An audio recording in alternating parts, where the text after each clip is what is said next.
নমস্কাৰ বন্ধু বান্ধৱীসকল, আপোনালোক সকলোকে ইউটিউব চেনেল edu247 আছামলৈ স্বাগতম জনাইছোঁ। আশা কৰোঁ আপোনালোক সকলোৱে ভালে আছে। আজি আমি DLED এন্ট্ৰেন্স আৰু অন্যান্য গুৰুত্বপূৰ্ণ পৰীক্ষাৰ বাবে প্ৰয়োজনীয় 10টা বিজ্ঞান আৰু পৰিৱেশ অধ্যয়নৰ গুৰুত্বপূৰ্ণ প্ৰশ্নোত্তৰ আলোচনা কৰিম। আহক তেন্তে আজিৰ প্ৰশ্নোত্তৰ শিতানলৈ আগবাঢ়োঁ।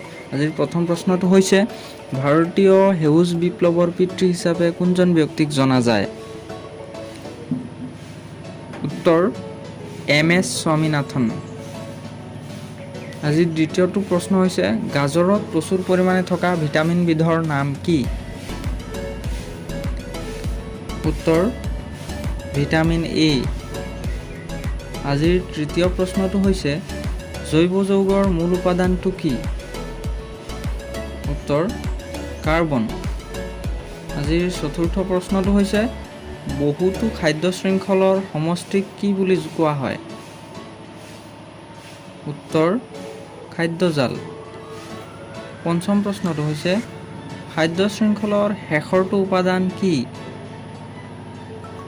উত্তৰ বিয়োজক। 6 নম্বৰ প্ৰশ্নটো হৈছে, মানৱ দেহত লুৰ অভাৱ হ'লে কি ৰোগে দেখা দিয়ে? উত্তৰ ৰক্তহীনতা ৰোগ। 7 নম্বৰ প্ৰশ্ন, ভাৰতৰ প্ৰথম ৰাষ্ট্ৰীয় উদ্যানখনৰ নাম কি? উত্তৰ জিম কৰবেট ৰাষ্ট্ৰীয় উদ্যান। আজিৰ অষ্টম প্ৰশ্নটো হৈছে, ভাৰতীয় পৰিৱেশ বিজ্ঞানৰ জনক হিচাপে কাক জনা যায়? উত্তৰ ৰামদেও মিশ্ৰক। আজিৰ 9 নম্বৰ প্ৰশ্নটো হৈছে, অসমৰ কোনখন ৰাষ্ট্ৰীয় উদ্যানত বনৰীয়া ঘোঁৰা পোৱা যায়? উত্তৰ ডিব্ৰু-চৈখোৱা ৰাষ্ট্ৰীয় উদ্যান। আজিৰ অন্তিম তথা 10 নম্বৰ প্ৰশ্নটো হৈছে, IUCNৰ সম্পূৰ্ণ ৰূপটো কি?